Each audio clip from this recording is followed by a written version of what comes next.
संयुक्त राष्ट्र की एक रिपोर्ट बताती है कि कोरोना काल से पहले 13 करोड़ 50 लाख लोग खाद्य असुरक्षा के शिकार थे। यानी इन लोगों के लिए एक वक्त का खाना जुटाना भी चैलेंज था। पिछले 2 सालों में ऐसे लोगों की तादाद बढ़कर 27 करोड़ 60 लाख तक पहुंच गई है। यूक्रेन में युद्ध के कारण यह आंकड़ा 32 करोड़ के पार तक पहुंचने वाला है। जरा सोचिए, अमेरिका की आबादी के बराबर की आबादी भूखमरी की दहलीज पर है, फिर भी एक मुल्क ऐसा है जो बारूद से भूख मिटाने में जुटा हुआ है। देखिए टेलीसीरीज का ये एपिसोड, हाहाकार, कंट्रीज इन क्राइसिस।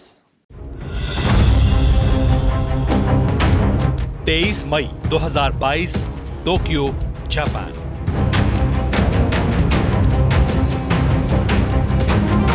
अमेरिका के राष्ट्रपति जो बाइडेन अपने पहले एशिया दौरे पर थे।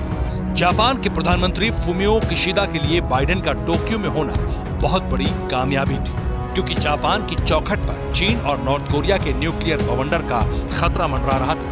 बाइडेन ने वक्त की नजाकत को समझते हुए चीन और नॉर्थ कोरिया को धमकी दी। कहा, अमेरिका किसी भी कीमत पर अपने सहयोगियों की रक्षा करेगा।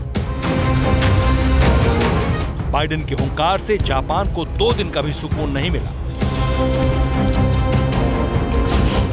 25 मई की सुबह 6 बजे, सुबह 6:37 पर और सुबह 6:42 पर किम जोंग ने बैक टू बैक 3 मिसाइलें दागकर सनसनी फैला दी। इन 3 मिसाइलों में से एक इंटरकॉन्टिनेंटल बैलिस्टिक मिसाइल थी और 2 कम दूरी की बैलिस्टिक मिसाइलें थी। 2022 में नॉर्थ कोरिया का 17वां मिसाइल टेस्ट था। आधा साल भी नहीं बीता, नॉर्थ कोरिया ने मिसाइल टेस्टिंग पर $650 मिलियन फूंक डाले।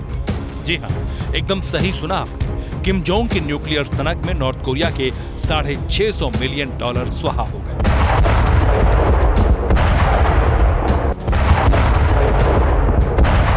अब नॉर्थ कोरिया का वो सच सुनिए जिसे जानकर आप कहेंगे कि किम जोंग जितना सनकी है उतना ही पत्थर दिल भी। सेंट्रल इंटेलिजेंस एजेंसी की वर्ल्ड फैक्ट बुक में दावा किया गया कि नॉर्थ कोरिया में 8,60,000 टन अनाज की कमी है। इस आंकड़े का दूसरा मतलब है कि नॉर्थ कोरिया की 70% आबादी भुखमरी की दहलीज पर है। ये तो उस नॉर्थ कोरिया के हालात हैं जहां जंग के शोले नहीं भड़के। सोचिए जरा, यूक्रेन का क्या हाल होगा। पहले कोरोना और फिर Ukraine war.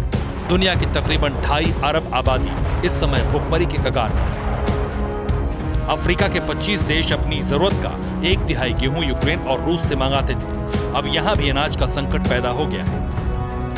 World food programme के चीफ डेविड बीस्ले मार्च में ही कह चुके हैं कि यूक्रेन युद्ध की वजह से दुनिया में सबसे बड़ा अनाज संकट आ सकता है। चुनौती से भरे लम्हों में भी चीन में अलग ही हवा बह रही है। चीनी विदेश मंत्रालय के प्रवक्ता चाओ लिचियन 6 जून को अपनी प्रेस कॉन्फ्रेंस में ये कहकर सबको चौंका दिया कि वैश्विक अनाज संकट के पीछे अमेरिका का हाथ है। इसके अलावा कुछ और ऐसे फैक्ट्स हैं जिन्होंने दुनिया के सामने एक वक्त के खाने का संकट गहरा दिया। मसलन क्लाइमेट चेंज, ईस्ट अफ्रीका में सूखा, यूरोप में एक्सट्रीम वेदर, साउथ एशिया में हीट वेव, ऑस्ट्रेलिया में बाढ़ और सप्लाई चेन का टूटना। अब बात करते हैं पश्चिमी देशों की। यूरोप और अफ्रीका में फूड क्राइसिस के लिए नेटो ने पुतिन पर आरोप लगाया है। नेटो देश कह चुके हैं कि पुतिन अनाज को एक वेपन की तरह इस्तेमाल कर रहे हैं। मतलब साफ है, 2 खेमों में बटी दुनिया आपस में फूड क्राइसिस को लेकर 2 फाड़ है।